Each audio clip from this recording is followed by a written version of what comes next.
Assalamualaikum warahmatullahi wabarakatuh. Baik, di sini saya Eko Indra Pangestu akan menjelaskan tugas audit sistem informasi dari tugas 1 sampai 6. Pertama, kita akan menjelaskan terkait tugas yang pertama. Di sini buka filenya, izin share screen. Pertama, tugas pertama yaitu review audit teknologi informasi pada PT XYZ menggunakan framework Committee of Sponsoring Organization of Treatway Commission atau yang disebut dengan JOSO. Artikel yang saya pakai yaitu jurnal Ekonomi, Bisnis dan Akuntansi volume 20 nomor 04 tahun 2018 dengan judul Evaluasi Penerapan Sistem Pengendalian Internal BRI dengan JOSO Framework dan Jurnal Manajemen Sistem Informasi dan Telematika dengan judul Audit Teknologi Informasi pada PT XYZ menggunakan framework Committee of Sponsoring Organization of Treatway Commission JOSO. Di sini internal kontrolnya itu terdiri dari 5 komponen yang terintegrasi. Yang pertama adalah lingkungan kontrol, yaitu yang kedua ada penilaian resiko, yang ketiga ada aktivitas kontrol, yang keempat ada informasi dan komunikasi, dan terakhir itu pemantauan atau monitoring. Pertama untuk komponennya bagian kontrol environmentnya itu ada 5 prinsip, yaitu pertama demonstrate commitment to integrity and ethical values. Yang kedua, exercise oversight responsibility. Yang ketiga ada establishes structure, authority dan responsibility. Yang keempat, demonstrate commitment to competence. Yang kelima ada informs accountability. Yang selanjutnya, risk assessment itu ada 4, yaitu specific suitable objektif. Yang ketujuh, identifikasi dan analisis resiko. Yang ke-8, assess fraud risks. Yang ke-9, identify and analysis significant change. Bagian kontrol activity itu ada 3, yaitu select and develop control activities. Yang kedua ada select and develop general control over technology. Yang terakhir deploys control activity through policies and procedure. Bagian komponen selanjutnya itu information and communication, yaitu ada use relevant information, yang ada communicate internally atau komunikasi secara internal. Yang selanjutnya ada komunikasi secara eksternal. Selanjutnya monitoring activity, yaitu ada prinsipnya ada ongoing and or spirit evaluation, dan evaluate and communicate deficiency. Selanjutnya proses capability model, yaitu di sini proses capability model itu diadopsi dari ISO atau IEC 15504-2, dan proses kontrol JOSO yang dikelompokkan ke dalam 5 komponen. Indikator penilaian terdiri dari proses indikator kinerja dan kapabilitas. Nah, di sini ada proses capability model, yaitu terdiri dari 6 tingkatan, dari level 0, 1, 2, 3, 4, dan 5. Dan di bawah sini ada proses dimensionnya, itu ada control environmentnya tadi, risk assessment, control activity, information and communication, dan monitoring. Di sini penjelasan terkait level-level pada capability dimension ini, yaitu yang pertama level 0 itu, pada level ini hanya ada sedikit atau tidak ada bukti pencapaian sistematis dari tujuan proses, di mana di sini mengisyaratkan bahwa tujuan dari proses itu tidak ada buktinya bahwa tujuan itu tercapai. Selanjutnya untuk level satu ada produk kerja yang dapat diidentifikasi untuk proses dan ini membuktikan pencapaian tujuan tersebut.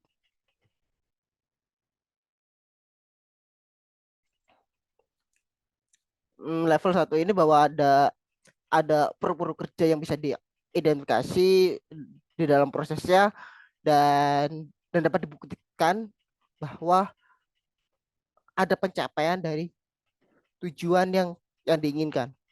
Yang level 2 proses ini diimplementasikan dengan cara terkelola, yaitu direncanakan, dimonitor, dan disesuaikan. Dan produk-produk kerja ditetapkan secara tepat, dikontrol, dan dipelihara.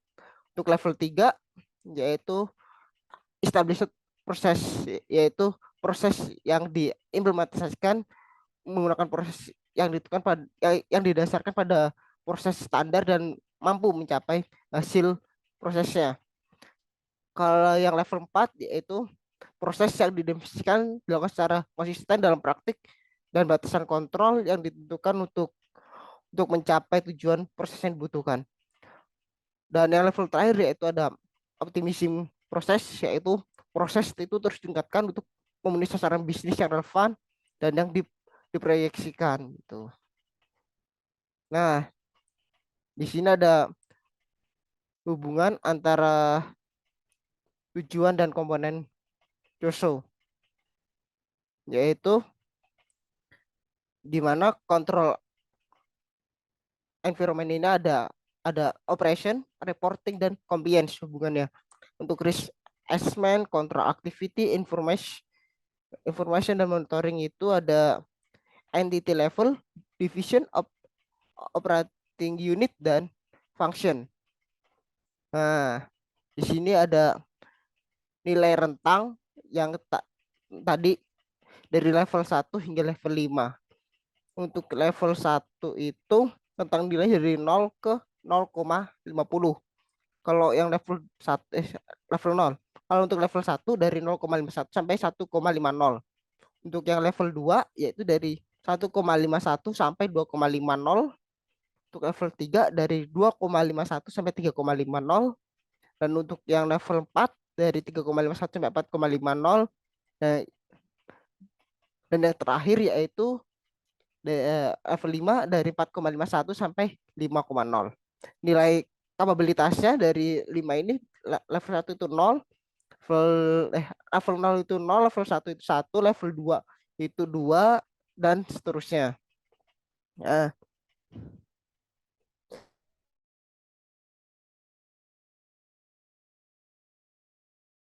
selanjutnya di sini akan mereview artikel atau jurnal yang telah saya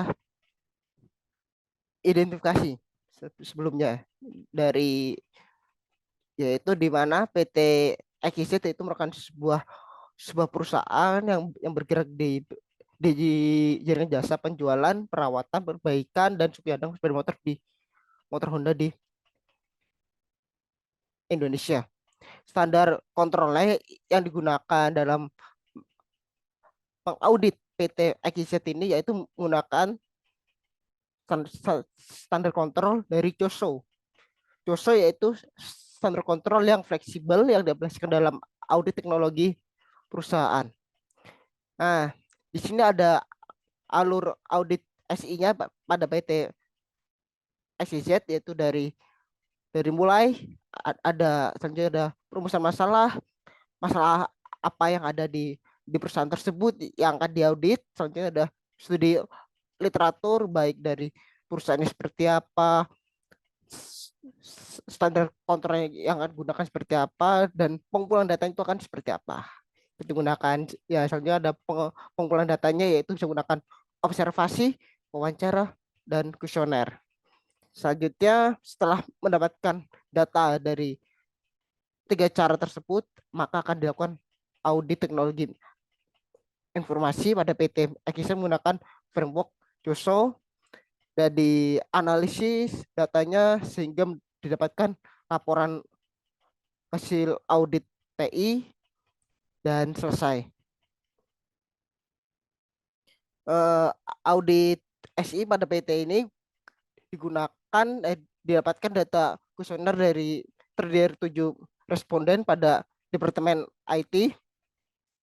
Data kuesioner itu telah dianalisis dan identifikasi menggunakan framework Joso-nya untuk mengetahui apa tingkat nilai kapabilitas yang didapatkan pada perusahaan PT XYZ. Nah, di sini hasil perhitungan current capability-nya pada layanan TI berdasarkan komponen Joso dapatkan hasil seperti ini. Untuk kontrol environment-nya itu pada level 5. Risk assessment juga level 5 dan control activity, information and communication dan monitoring yaitu pada level 5, tetapi dia dapatkan current capability level yang berbeda. Itu ada 4,49, 4,58, 4,50, 4,73 dan 4,93. Sehingga didapatkan rata-ratanya yaitu pada current capability yang dihasilkan rata-ratanya itu 4,65 gitu.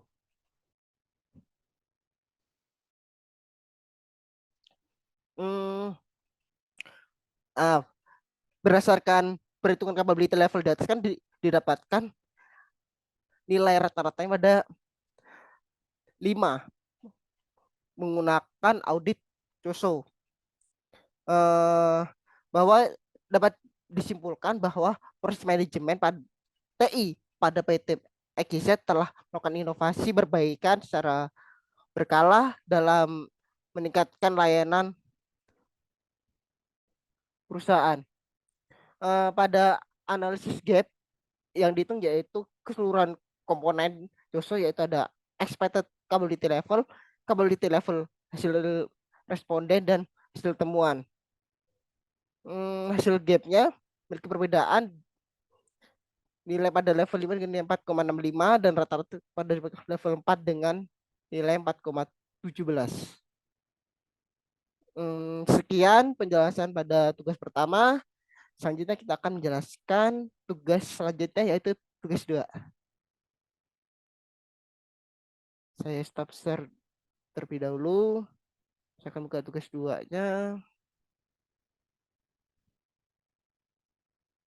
Oke.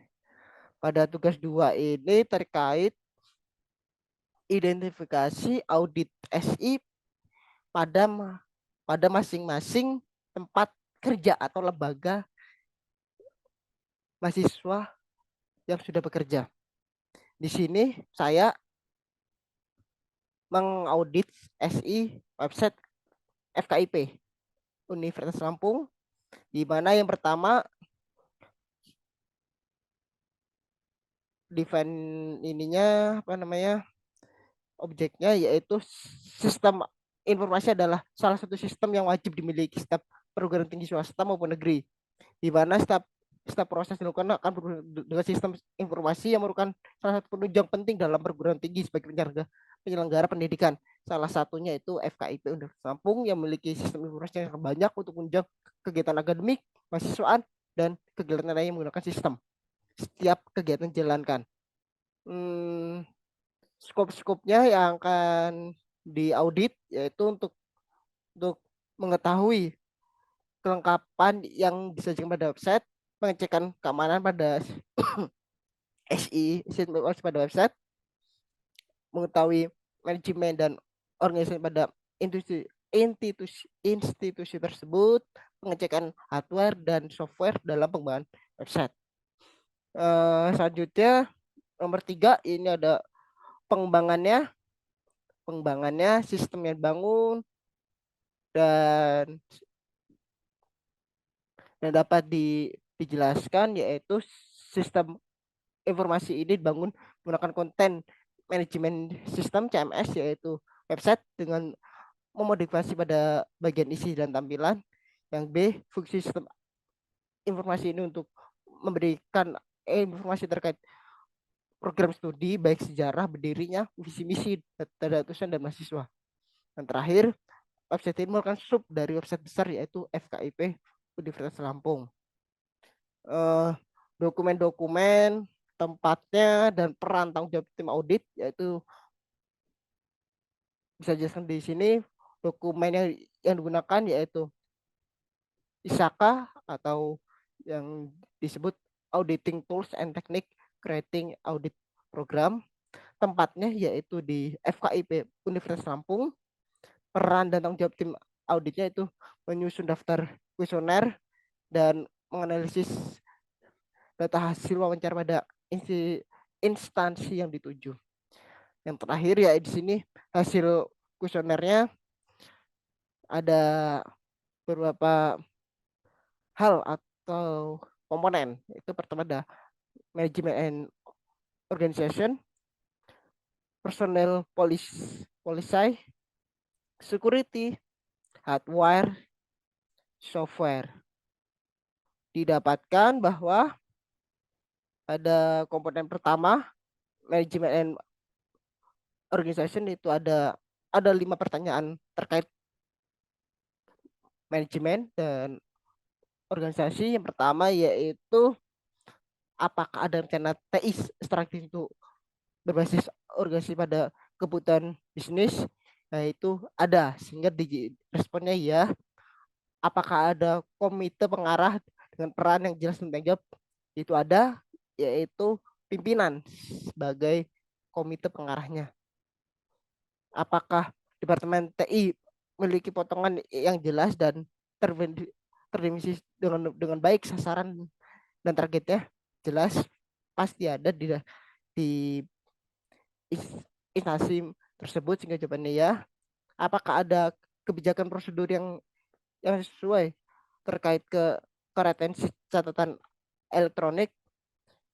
Pasti ada, karena TI ini berhubungan dengan data-data yang akan ditampilkan pada sistem informasi, maka harus dibuatkan kebijakan dan prosedur sehingga data yang ditampilkan atau informasi yang ditampilkan itu sesuai dengan yang diinginkan oleh instansi yang tersebut. Selanjutnya, jika organisasi menggunakan pihak ketiga untuk memproses data, melakukan ini memiliki prosedur dan tepat untuk mengatasi risiko terkait.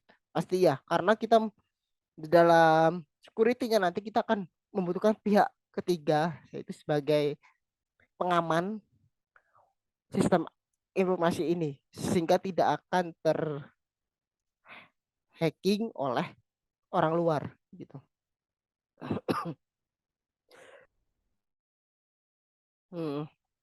Selanjutnya, personal polisi.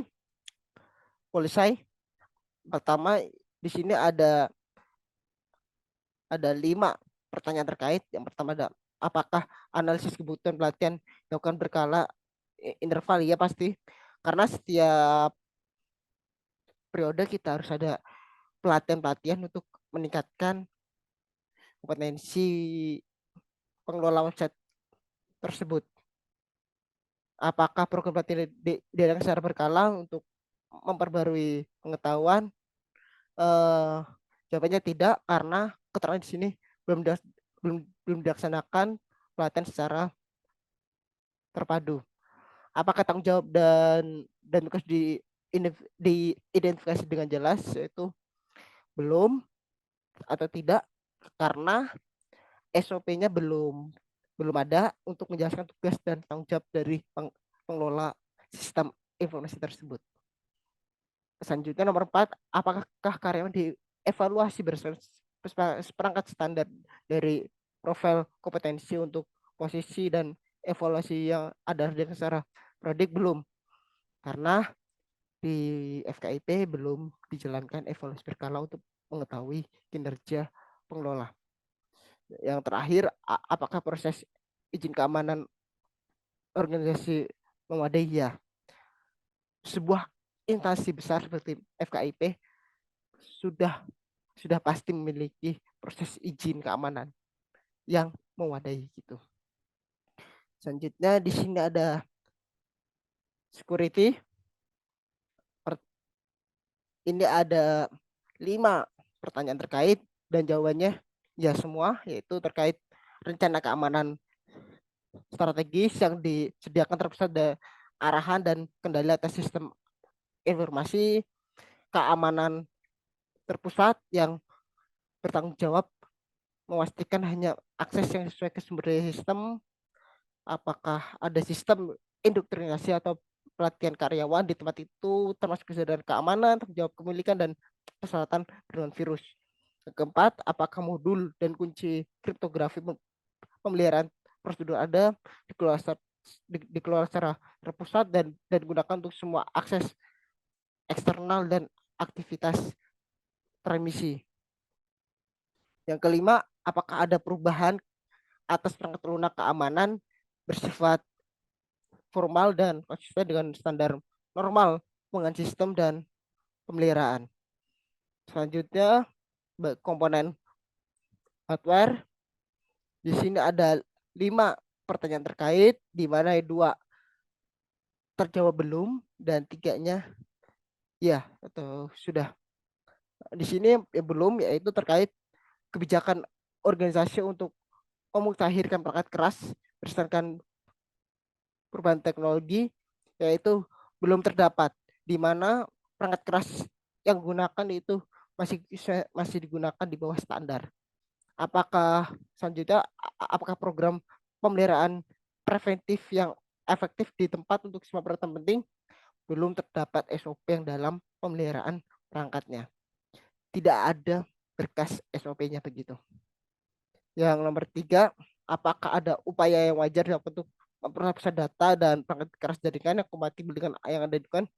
Pasti ada. Tetapi yang disebut sebelumnya dari pertanyaan pertama, yaitu alatnya masih di bawah standar tapi sedang diusulkan. Yang keempat, apakah ada orang di organisasi TI yang bertanggung mengidentifikasi peralatan dan pengambilan yang berpotensi tidak berikan tindakan cepat? Ada, pasti ada salah satu orang yang bertanggung jawab untuk terkait mengidentifikasi peralatan dan pengambilan yang berpotensi tidak diberikan dengan cepat. Yang nomor 5, apakah ada prosedur untuk memperbarui dokumentasi kapanpun perubahan dilakukan pada perangkat keras? Setiap tahunnya di dalam Restra itu pasti ada prosedur yang diperbarui untuk pembaruan dokumen dalam untuk perubahan perangkat keras yang dari spesifikasi standar jadi spesifikasi yang naik atau yang lebih high gitu.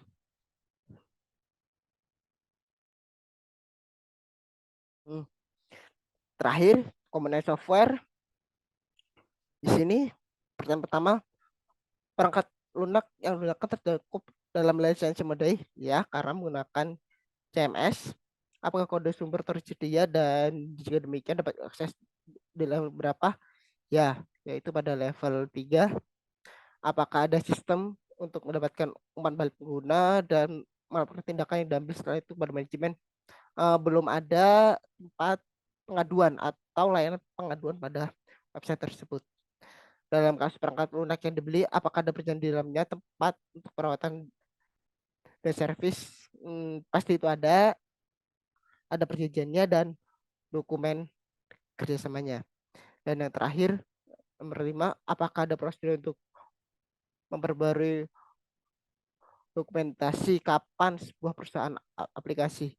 Jawabannya tidak atau itu keterangannya belum tersedia SOP pada instansi tersebut. Gitu. Sekian untuk penjelasan tugas 2 yang akan dilanjutkan ke tugas 3. Saya tutup dulu stop share-nya.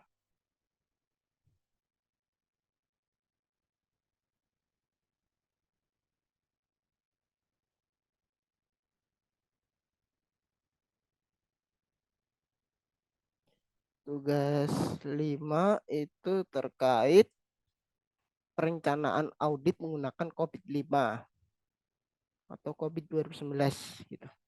Objek auditnya yaitu dilakukan di sebuah website Fakultas Keguruan dan Ilmu Pendidikan Universitas Lampung.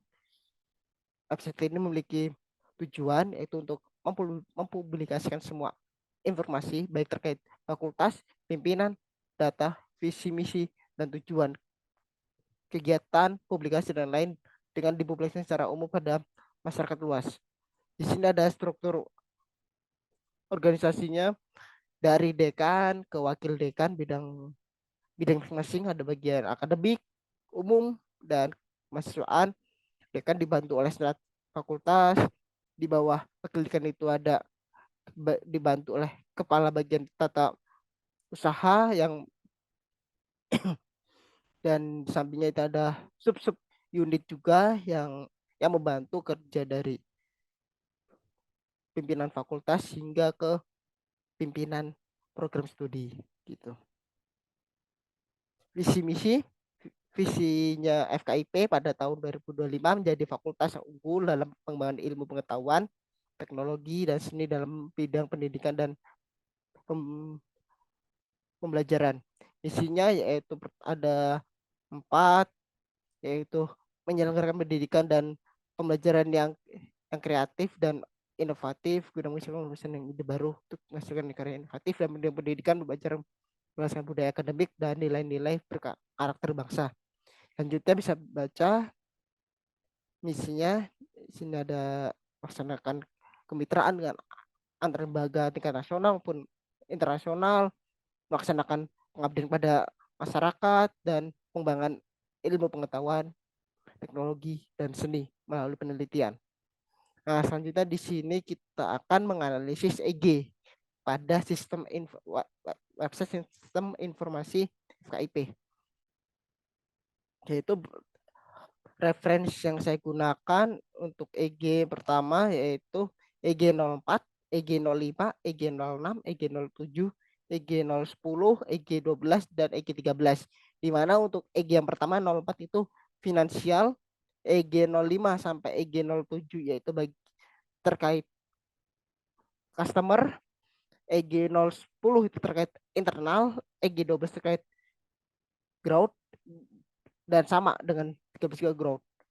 Penjelasannya yaitu metriknya EG 04 itu peningkatan dan pembaruan layanan informasi secara bertahap pada website tersebut. Untuk EG 05, EG 06, dan EG 07 yaitu ada peningkatan pelayanan kepuasan pelanggan, komitmen target ketersediaan layanan informasi, dan melaksanakan manajemen yang baik antar pimpinan dengan pengelola website dalam peningkatan kualitas sistem informasi. Internal ya, yaitu ada peningkatan skill pengelola, pengecekan staf atau pengelola yang kurang cakap pada bidang pengelolaan sistem informasi. EG 012 dan 13 yaitu terkait meningkatkan manajemen kekuasaan informasi yang disajikan dan inovasi informasi yang disajikan. Nah, di sini ada analisis EG 04 ke AG, Enterprise Goals ke AG, yaitu pertama EG 04 yaitu ada Quality Financial Information, maka AG-nya yaitu Ultimate Goals yaitu Quality of Technology Related Financial Informasi, yaitu kualitas informasi yang berkualitas yang relate dengan informasi pada instansi tersebut. EG 05 yaitu Customer Oriented Service, alignment goal-nya atau AG-nya, kode AG-nya itu 08, enabling and supporting business process by integrating application dan teknologi, yaitu enabling itu support dan support support proses bisnis yang digunakan untuk mengintegrasikan aplikasi dan teknologinya. Untuk EG 06-nya Business Service Continuity and Availability, kode AG-nya yaitu 07 yang relate dengan EG 06 yaitu Security of Information Processing Infrastructure and Application and Privacy. EG 07 yaitu terkait kualitas manajemen informasi, yang relate yaitu AG 04 sama dengan EG 04 yaitu Quality of Technology Related Financial Information. Untuk EG 010 Staff Skill Motivation and Productivity, yang relate dengan AG yaitu AG 12 yaitu Competent and Motivated Staff with Mutual Understanding of Technology and Business. AG 12 yaitu manajemen digital transformasi program yang relate dengan AG 12 adalah AG 09 yaitu delivery program on time, on budget, and meeting requirement and quality standard. Dan EG 13 Product and Business Innovation yang relate dengan AG-nya itu yaitu kode AG 13 yaitu Knowledge, Expertise, and Initiative for Business Innovation. Selanjutnya bagian 6 yang kode AG atau Almis Goal yang relate dengan kode GAMO atau Governance and Management Objective. Di sini ada AG 04 tadi yaitu kode GAMO-nya yang relate dengan AG 04 yaitu APO 06 dan BAI 09 yaitu Manage Budget and Cost dan Manage Asset. AG 02 yang relate dengan kode GAMO yaitu EDM 03 APO 12 DSS 05 yaitu ada Assured Risk Optimization, Manage Risk, and Manage Security Service. AG 05 kode GAMO-nya yaitu APO 09 MEA 01 yaitu Manage Service Agreements dan Manage Performance and Conformance Monitoring. Untuk AG 12 Competent and Motivated Staff yaitu kode GAMO-nya itu APO 07, APO 08 dan BAI 08 yaitu Manage Human Resource, Manage Relationship dan Manage Knowledge. AG 09 yaitu ada kode GAMO yang paling sedikit banyak yaitu ada IDM 04, APO 06, APO 11, BAI 01, BAI 02, BAI 03, BAI 05 dan BAI 11.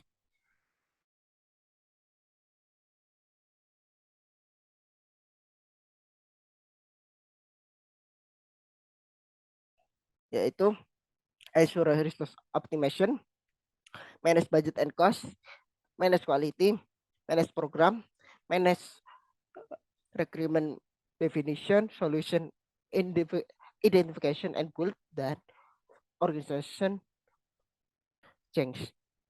Terakhir, AG 13 kode GAMO yang relate yaitu APO 04, APO 07, APO 08, BAI 08 yaitu ada Manage Innovation, Manage Human Resource, Manage Relationship, dan Manage Knowledge. Nah, sekian untuk tugas 3. Kita akan lanjutkan untuk tugas 4. Sekian. Baik, kita lanjutkan kembali dengan penjelasan tugas yang keempat, yaitu tentang tata kelola teknologi informasi dan COVID 2019. Baik, ini saya akan share screen. Nah, itu bahasannya itu tentang tata kelola teknologi informasi dan COVID 2019. Di sini yaitu materi pertama tentang pengertian tata kelola, yang kedua pentingnya dan manfaat tata kelola TI, fokus area, IT strategic alignment, strategic plan, model tata kelola IT infrastruktur library atau ITL, selanjutnya model tata kelola ISO atau IEC 17799, tata kelola CUSO, dan terakhir COVID 2019. Baik, kita langsung ke materinya langsung, yaitu ke bab 2 pembahasannya. Di sini pengertian tata kelola teknologi informasi itu pertanggungjawaban Dewan Direksi dan Manajemen Eksekutif.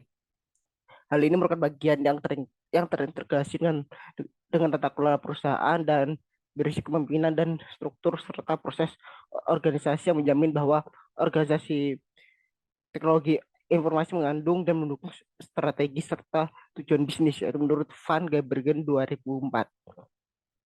Tata kelola teknologi informasi atau IT governance, yaitu rangkaian proses dan struktur organisasi yang digunakan untuk mengelola penggunaan teknologi informasi dalam sebuah organisasi. IT governance ini melibatkan beberapa aspek seperti strategi IT, manajemen resiko, kualitas proyek, dan kepatuhan regulasi dan keamanan. Selanjutnya, pentingnya dan manfaat tata kelola ini hampir hampir semua kegiatan operasional setiap perusahaan itu tidak lepas dari peran tata kelola TI dalam menjalankan prosedur operasional untuk mencapai tujuannya. Tata kelola TI yaitu menjadi tanggung jawab dan bentuk praktik kerja yang biasanya digunakan para eksekutif bisnis untuk memiliki pandangan pada kesan perusahaan. Tata kelola TI biasa digunakan oleh organisasi pada level eksekutif menggunakan risiko yang bisa terjadi dan memastikan segala bentuk sumber daya perusahaan agar dapat digunakan dengan efisien dan efektif. Di sini tata kelola ini untuk apa namanya mengatur bahwa perusahaan itu bisa berjalan dengan efektif dan efisien dengan sumber daya manusia dan sumber daya alamnya yang yang ada gitu. Eh, Adapun beberapa alasan mengapa tata kelola TI penting dan harus dilakukan oleh organisasi atau perusahaan, di antara yaitu pertama, tata kelola TI yang baik dapat menekan biaya. TI adalah sesuatu yang mahal, penggunaan TI yang meluas, TI memberikan peluang sekaligus ancaman bagi perusahaan jika teknologi informasinya itu bisa di hacking, maka itu menjadi ancaman bagi perusahaan tersebut bahwa informasi di dalam perusahaan itu bisa dicuri oleh pihak ketiga atau pihak lain. Tata kelola TI yang baik yaitu suatu hal yang kritis bagi perusahaan, yaitu bisa dinilai dari manajemennya, keuangannya segala macam. Jika tata kelolanya baik, maka perusahaan tersebut akan berjalan dengan baik. Nilai TI lebih dari sekedar teknologi yang baik, manajemen senior memiliki keterbatasan, perusahaan yang maju mengelola TI dengan cara yang berbeda. Selanjutnya, fokus area tata kelola TI. Fokus area yaitu merupakan bagaimana menyelaraskan tujuan bisnis dengan memanfaatkan TI sehingga tujuan perusahaan tersebut dapat dicapai dengan mudah, serta investasi yang digunakan pada penggunaan TI dapat kembali menjadi modal bagi organisasi. Fokus tata kelolanya yaitu ada 5 bagian, ada strategic alignment, value delivery, risk management, dan performance measurement. Nah, di sini ada gambar yaitu alignment, value delivery, management, dan performance management. Pertama dari stakeholder value driver itu ke IT strategik, selanjutnya ke IT value delivery, ke risk management, dan ke performance measurement, dan kembali lagi ke IT strategic placement. dua 2.4 yaitu tentang IT strategic alignment, yaitu strategi TI yang mengartikulasikan niat perusahaan untuk menggunakan TI untuk beberapa atau semua area, tentunya berdasarkan bisnis objektif dan competitive environment. Itu ada di sini ada strategi strategi TI yang dapat dikembangkan untuk memastikan semua elemen dari lingkungan TI mendukung tujuan strategis itu seperti pada gambar 2 ini. Yaitu ada pertama dari enterprise strategi, ke business function, ke application arsitektur, ke technical infrastruktur, sourcing atau staffing, dan terakhir founding. Tuh. Eh, Selanjutnya strategic plan perencanaan strategis berbeda dengan perencanaan bisnis atau business plan. Sebuah strategic plan adalah di sini ada berapa is for established business and business owner who serious about growth, yaitu membantu berdirinya kekurangan kompetitif darimu, komunikasi itu staff, priorities your financial dan lain-lain. Gitu. Selanjutnya model tata kelola the IT infrastruktur library atau ITIL, yaitu dikembangkan sejak tahun 1980-an oleh Office of Government Commerce OGC, suatu badan bawah pemerintah Inggris dengan bekerjasama dengan IT Service Management Forum ITSMF dan British Standard Institute BSI. Namun penggunaan ITL baru mulai pada pertengahan 1990-an dengan spesifikasi versi keduanya ITL versi 2 yang paling kenal dengan dua bukunya yang berhubungan dengan ITSM, yaitu Service Delivery dan Service Support. Pada awalnya ITL adalah serangkaian lebih dari 40 buku pedoman tentang pengelolaan layanan IT yang terdiri dari 26 modul, dikarenakan ada peningkatan pelayanan yang bersambungan dan adaptasi terhadap situasi saat ini dalam lingkungan TI modern. ITL 1.0 dirus besar menjadi 8 inti manual. Tuh.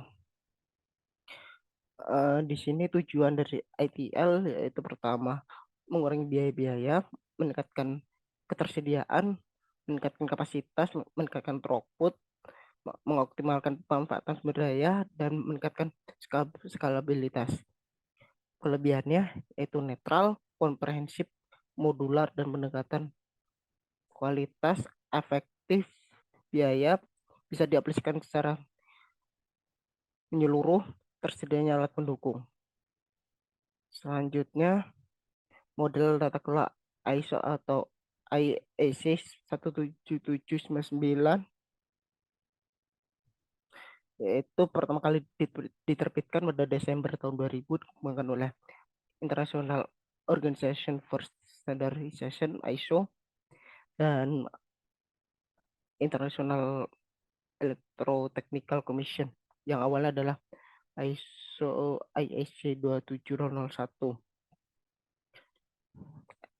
ISO atau IEC 17799 bertujuan memperkuat tiga elemen dasar keamanan informasi, yaitu confidentiality, memastikan bahwa informasi saja dapat diakses oleh yang berhak, integrity, yaitu menjaga akurasi dan selesainya informasi dan metode pemrosesan, availability, yaitu memastikan bahwa user terotorisasi mendapatkan akses pada informasi dan aset yang terhubung dengannya ketika memerlukannya. Itu di sini tujuan pengendalian ISO 17799 yaitu memberikan rekomendasi manajemen keamanan informasi untuk digunakan oleh mereka yang bertanggung jawab dalam inisiasi, implementasi, atau mengelola keamanan informasi. Selanjutnya, untuk meyakinkan kerahasiaan, integritas, dan ketersediaan aset informasi untuk perusahaan. Tuh. Penggunaan ISO ini yaitu merupakan alat bantu yang berguna baik untuk pihak internal maupun eksternal, yaitu pertama ada organisasi, auditor TI, auditor keuangan, dan pemerintah atau institusi lain yang berkepentingan. Keuntungannya, standar ini bukan tanda kepercayaan dalam sebuah keamanan perusahaan.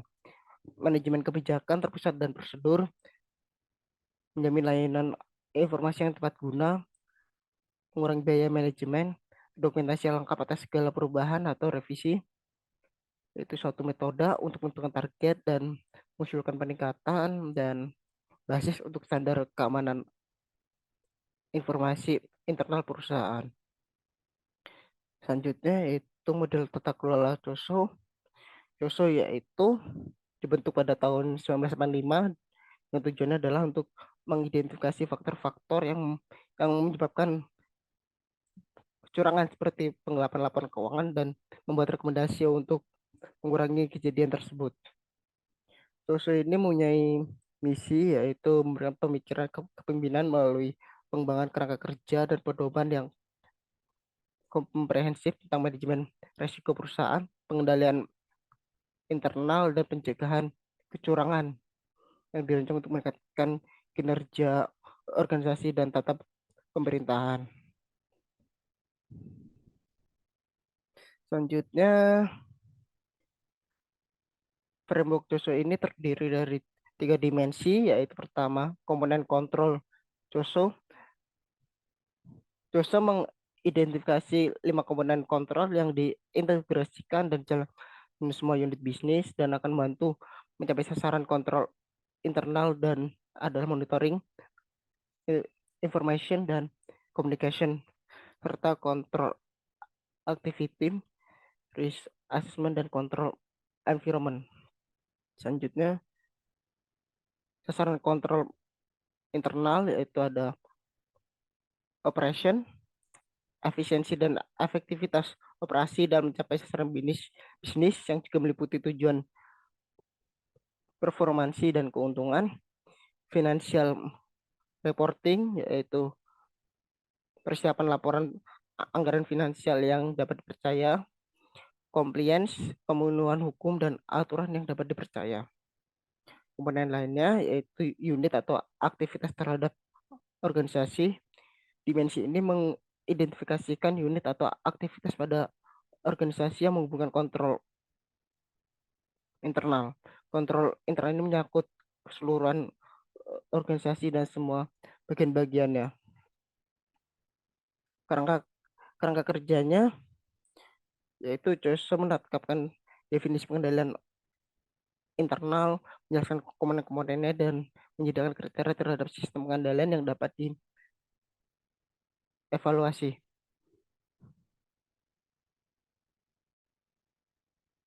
Eh, Dua tujuan utama dari laporan COSO yaitu adalah untuk menetapkan definisi umum pengendalian internal yang melayani berbagai pihak dan menyediakan standar terhadap organisasi yang dapat menilai sistem pengendalian dan menentukan cara untuk meningkatkan atau memperbaiki sistem tersebut. Pihak pihak yang terlibat yaitu dokumen COSO menyatakan bahwa pihak-pihak yang terlibat terkait pengendalian internal adalah Dewan, Dewan Komisaris, manajemen, dan pihak-pihak lainnya yang mendukung pencapaian tujuan organisasi.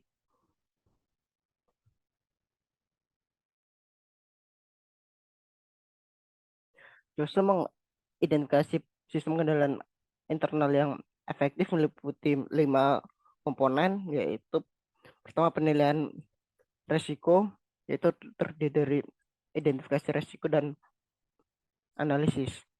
Yang kedua, lingkungan pengendalian, yaitu meliputi beberapa faktor, diantaranya integritas dan etika, komitmen untuk meningkatkan kompetensi, dewan komisaris, dan komite audit. Selanjutnya ada filosofi filosofi manajemen dan jenis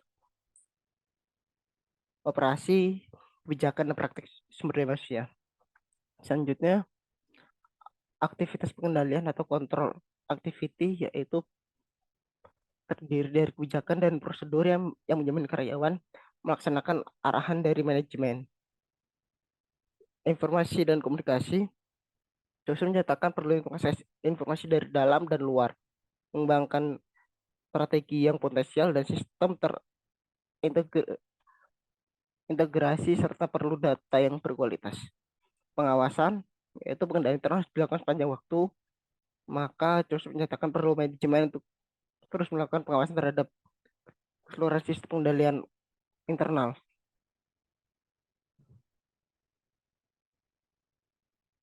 Selanjutnya di sini ya, yang terakhir yaitu COVID 2019. COVID 2019 itu pembaruan dari COVID sebelumnya yaitu COVID 5. ISAKA melakukan penyelarasan agar tetap agar tetap relevan guna membantu organisasi dalam tujuan mencapai tujuan bisnisnya. Di sini 6 6 governance system prinsipnya,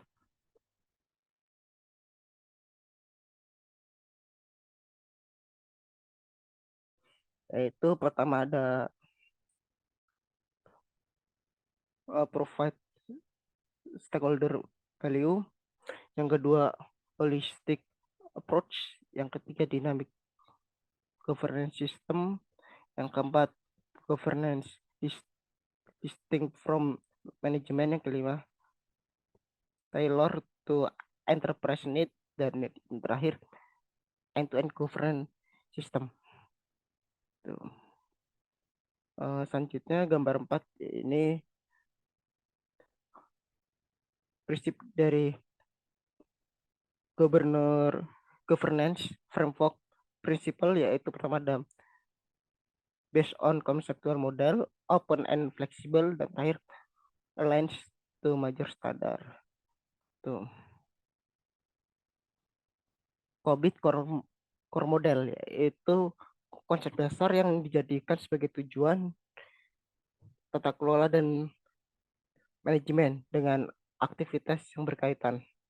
Tujuan tata kelola dikelompokkan dalam domain IDM, sedangkan tujuan manajemen dikelompokkan dalam domain APO, BAI, DSS, dan MEA.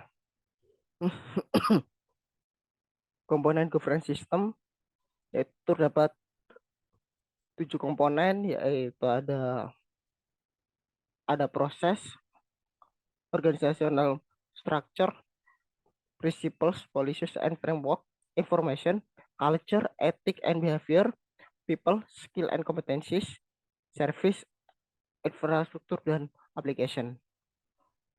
Desain faktor yang dapat mengurai desain sistem tata kelola perusahaan dan memposisikan dalam penggunaan IT adalah faktor desain. Faktor desain kombinasi seperti gambar 2.5, ini gambar ya, yaitu ada enterprise strategi, enterprise goals, risk profile, IT related issues, threat landscape, compliance requirement, role of IT, sourcing model for IT implementation methods, teknologi adoption strategi, dan enterprise size.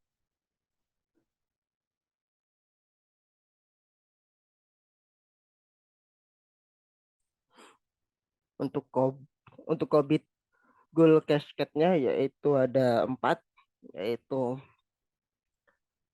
stakeholder, driver and needs, enterprise goal EG, alignment goal atau AG, dan governance and management objective yaitu GAMO.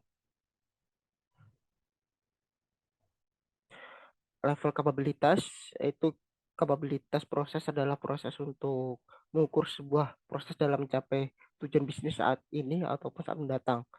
Pilihan kapabilitas proses gunakan untuk mengidentifikasi level kapabilitas proses terpilih dan kemudian menentukan langkah selanjutnya untuk melakukan peningkatan terhadap kapabilitas proses tersebut.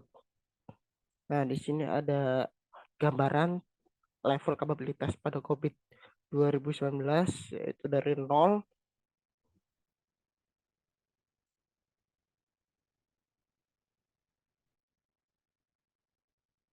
yaitu yang 0 itu lack of any basic capability dan kawan-kawan.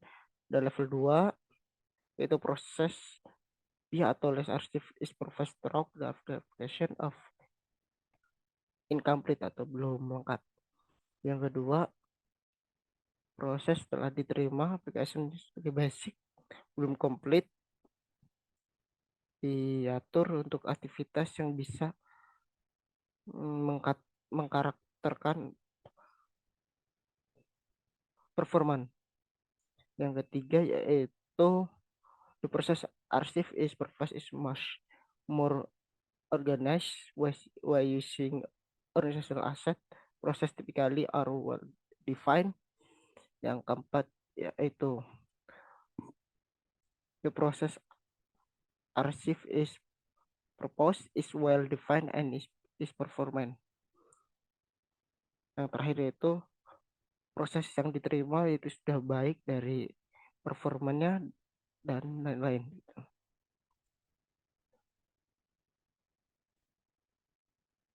Tingkat kematangan atau maturity level yaitu kumpulan tujuan tata kelola dan manajemen serta komponen yang mendasari dapat dicapai jika semua proses yang terdapat dalam area fokus mencapai tingkat kapabilitas tertentu.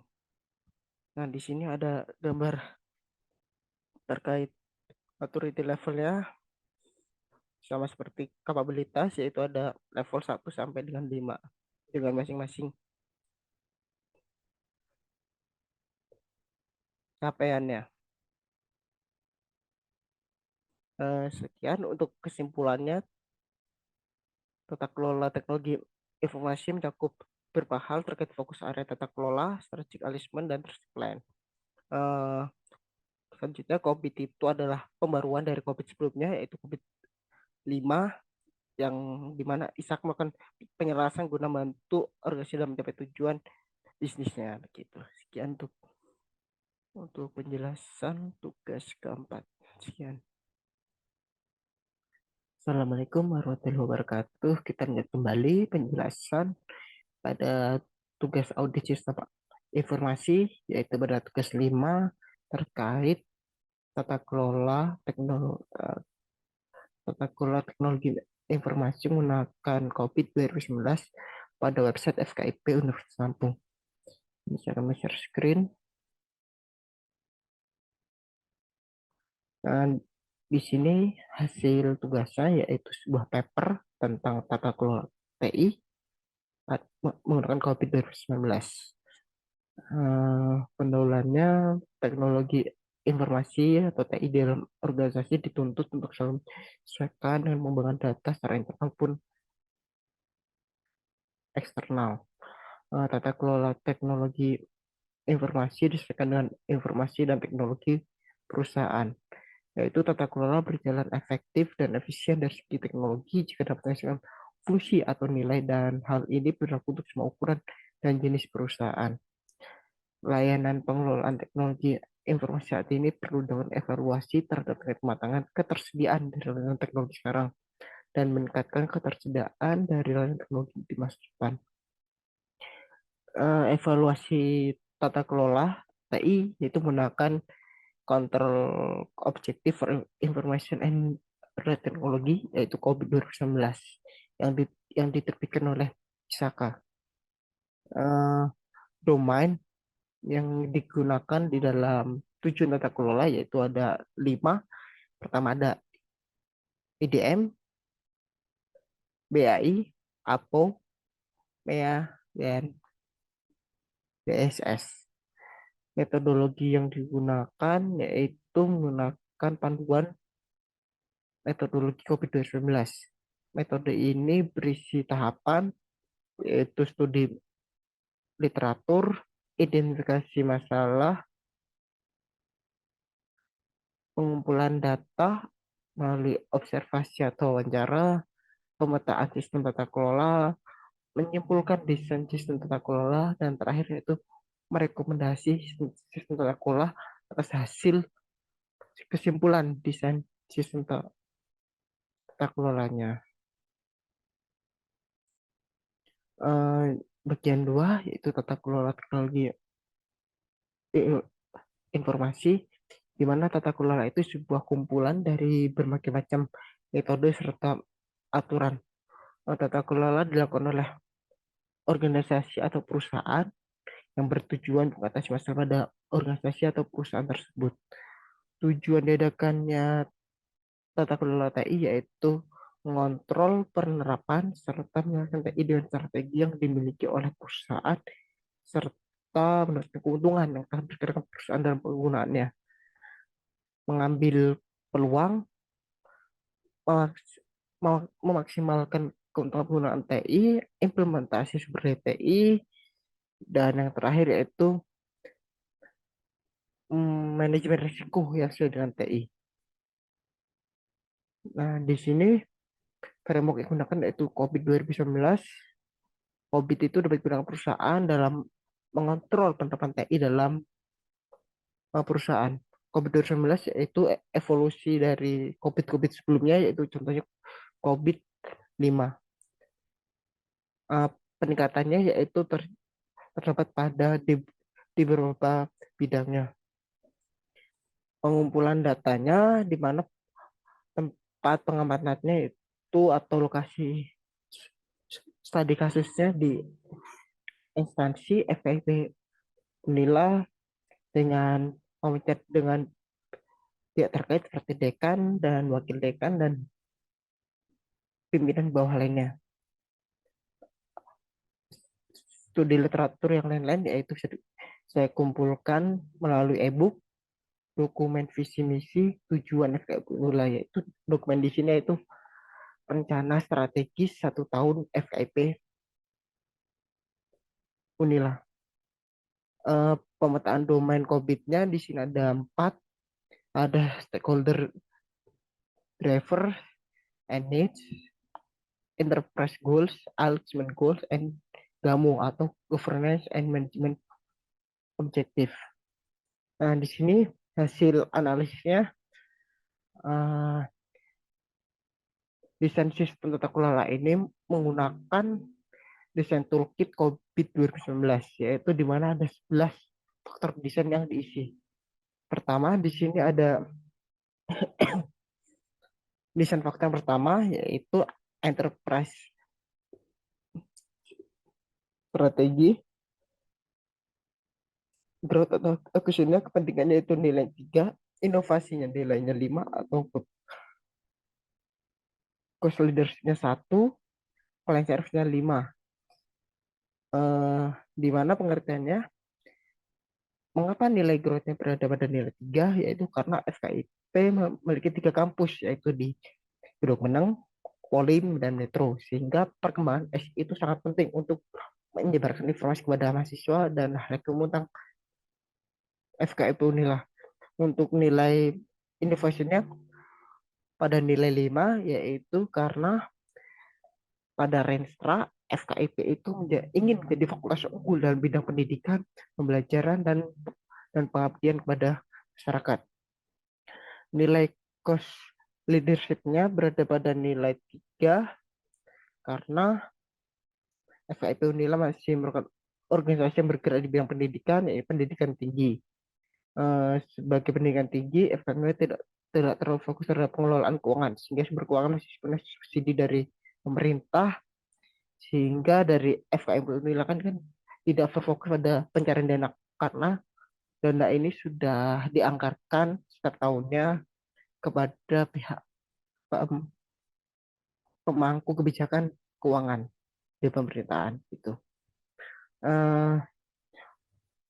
Client service atau stability-nya bernilai 5 karena FKIP Unila sekarang itu sangat berfokus dalam pelayanan sistem informasi yang mudah dijangkau oleh mahasiswa, yang tidak terlalu berribet-ribet untuk mengurus semuanya, baik dari surat menyurat dan informasi terkait akreditasi dan lain-lain gitu. Desain faktor yang kedua yaitu target perusahaan. Di sini saya nilai untuk EG04 dan EG05, EG06 itu bernilai 5, EG07-nya bernilai 4, EG10 bernilai 5, EG12 bernilai 4, dan EG13 nilai 5 untuk tingkat pentingnya. Di mana pengertian dari angka penting yang kelima yaitu website FKIP ini masih harus dilakukan peningkatan dan pembaruan layanan informasi secara tetap, sehingga informasi yang disajikan itu sangat penting dan sangat bermanfaat bagi mahasiswa dan lainnya gitu. Untuk customer EG05 dan EG06 mengapa bernilai 5, itu karena FKIP inilah harus memberikan pelayanan yang maksimal pada pelayanan kepuasan pelanggan sistem SI tersebut. Dan FKIP inilah yaitu berkomitmen untuk ketersediaan layanan informasi pada pelanggan. Untuk EG07 bernilai 4 karena pelaksanaan manajemen antar pimpinan dengan pengelola itu masih harus tingkatkan kembali dalam kualitas informasinya, pengelolanya, skill, dan lain-lain. Gitu. Untuk EG10 bernilai 5 karena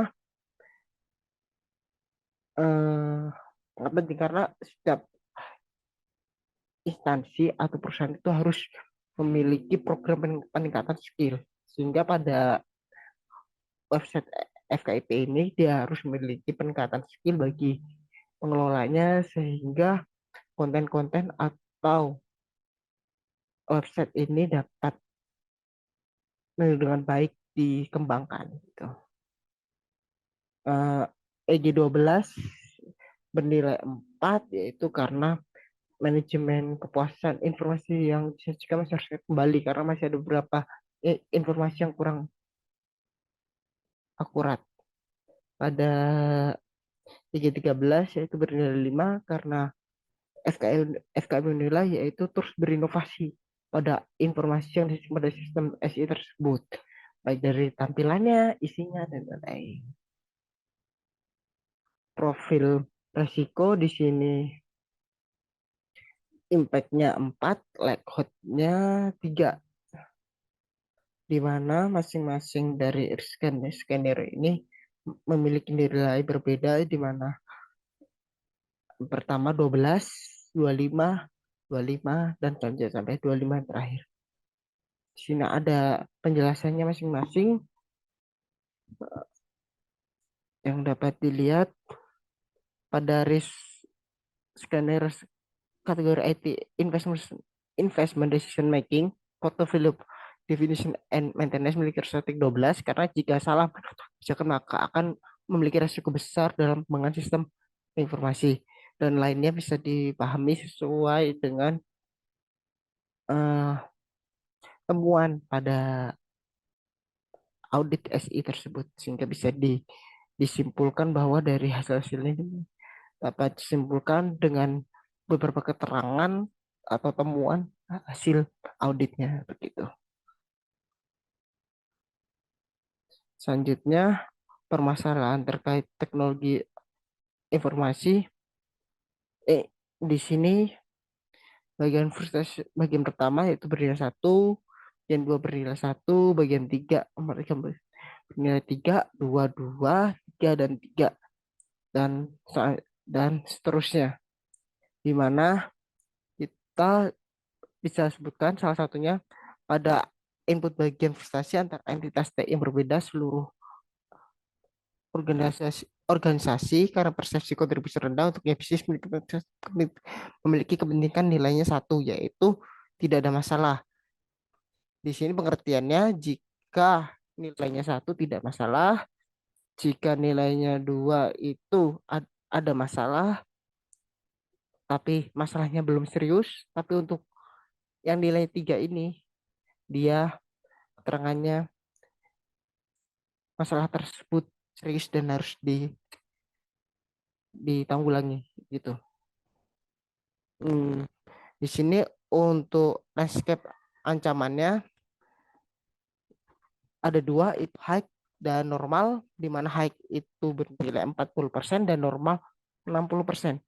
Di mana 40% ini tidak ada data yang signifikan, yaitu terkait data keuangan selalu dilakukan pelaporan dan audit. Tetapi serangan peretasan sistem informasi sedikit besar karena keamanan pada website masih sedikit longgar. Contohnya pada waktu itu ketika diaudit bahwa website ini baru baru saja mengalami peretasan oleh hacker yang tidak bertanggung jawab begitu. Untuk 60%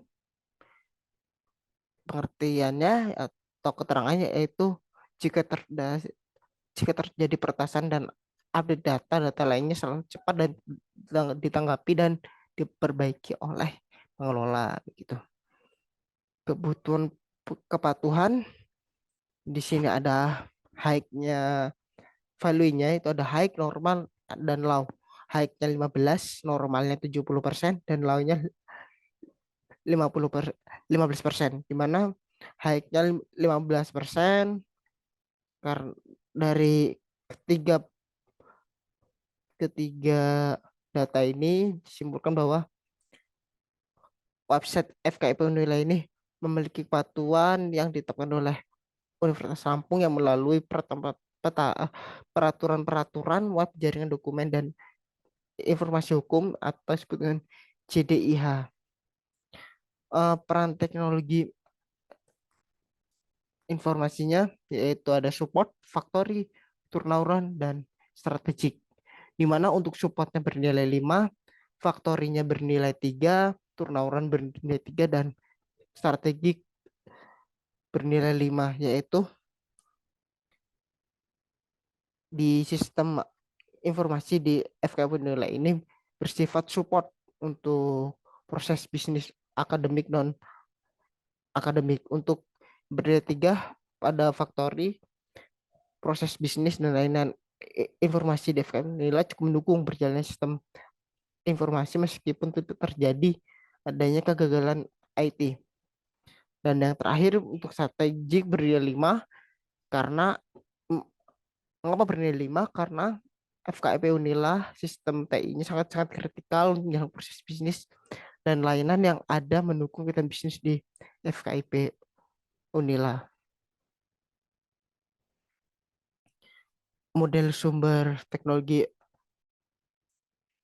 informasinya yaitu outsourcing yaitu 10%, cloud-nya 60%, in-source-nya 30%.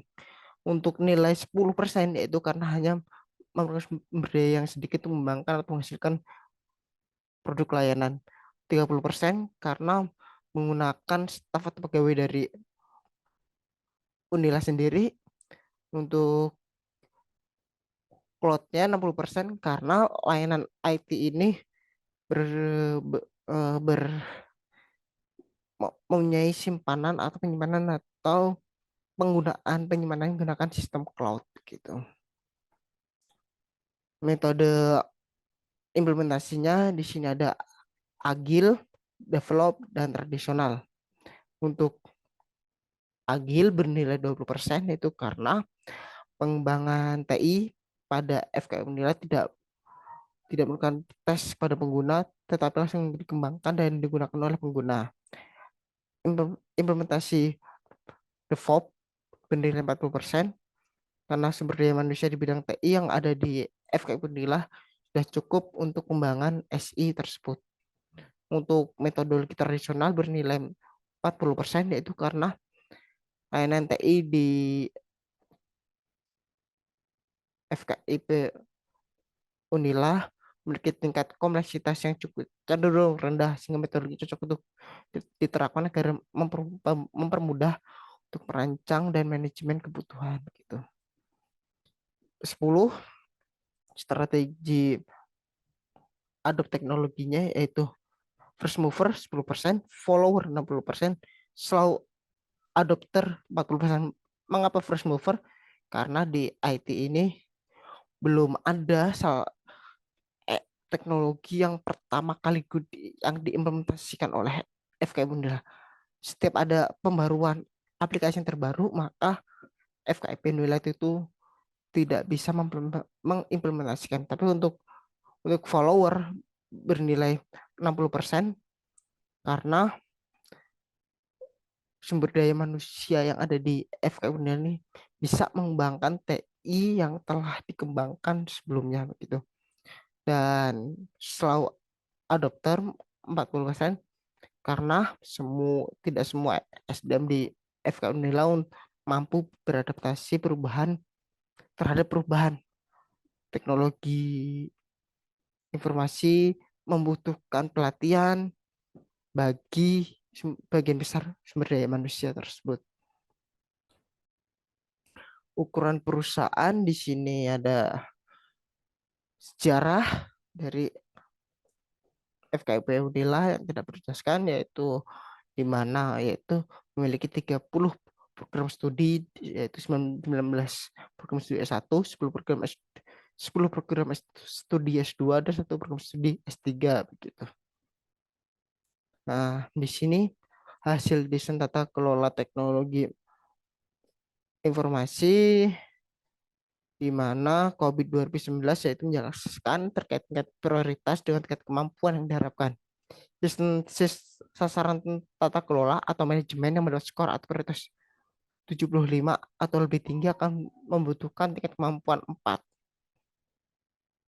Sasaran tata kelola dengan skor 50 yaitu membutuhkan tingkat kemampuan 3, dan jika sasaran tata kelola di bawah di dinilai 25 yaitu tekan 2, dan jika kurang dari 25 maka untuk mencapai tingkat kemampuannya itu bernilai 1. Di sini ada gambar hasil desain tata kelolanya di mana dari IDM 01 sampai MEA 03. Kita bisa jelaskan di dalam gambar ini atau tabel ini, yaitu untuk IDM 01 yaitu bernilai min 30 sampai ke MEA 04 itu bernilai minus 10 sesuai dengan hasil yang menggunakan toolkit COVID 2019 tadi. Gitu. Ini adalah rangkuman hasil dari toolkit yang kita gunakan. Untuk kesimpulannya, terdapat 25 core model yang disarankan memiliki tingkat kemampuan sebesar 1. Terdapat 7 core model yang memiliki kemampuan besar 2. Terdapat 4 model core model memiliki tingkat kemampuan 3, dan terdapat 4 core model bernilai besar 4 gitu. Sekian untuk penjelasan pada tugas 5. Selanjutnya kita pada tugas 6. Kita stop share, kita akan buka file selanjutnya.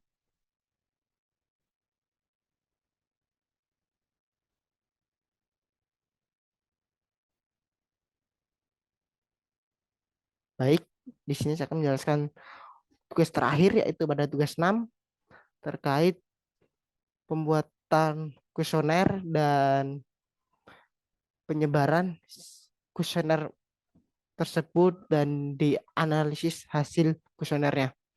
Di sini untuk respondennya yaitu ada dekan, para wakil dekan, koordinator bagian tata usaha, dan para subkoordinator. Untuk kuesionernya saya mengambil IDM 02 di mana untuk IDM 02.01 yaitu dapat 4 aktivitas, IDM 02.02 pada capability level 1 yaitu dapat 1, dan IDM 02.03 itu memiliki aktivitas 1. Pada capability level 2 IDM 02.01 terhadap ada 1 aktivitas, IDM 02.02 3 aktivitas, dan IDM 02.03 ada 5 aktivitas. Pada capability level 3 IDM 02 itu terdapat 4 aktivitas, IDM 03 ada 1, IDM 02.04 terdapat 3 aktivitas. Dan terakhir, penilaian capability level 4 IDM 04 itu terdiri dari 2 aktivitas. Nah, di sini hasil kuesioner dan analisis datanya, caranya cara perhitungan mendapatkan total nilainya, pencapaian, persentase, dan temuannya. Gimana untuk total nilai ini? Hasil kuesioner yang telah diisi oleh para responden tadi, sehingga di total dapatkan 28. Mengapa bisa dapat 3,10, di mana total nilai ini dibagi responden, yaitu 28 dibagi 9 sehingga dapatkan 3,10. Untuk persentasenya, mengapa didapat 362%, itu caranya dengan pencapaian ini atau nilai pencapaian dibagi dengan skor paling besar, yaitu 5 dikalikan 100%, sehingga didapatkan persentase 62%. Dan seterusnya sama perhitungan seperti itu, di mana untuk nilai di atas 50% itu largely, sehingga sehingga di situ temuan yang didapatkan yaitu ada largely dan fully. Tetapi yang paling terbanyak yaitu largely largely-nya. Oke. Mas semuanya tidak ada tidak yang berbeda karena perhitungan sama. Sekian presentasi dari saya untuk tugas dari 1 sampai 6 yang sudah saya jelaskan. Terima kasih sebelumnya. Wassalamualaikum warahmatullahi wabarakatuh.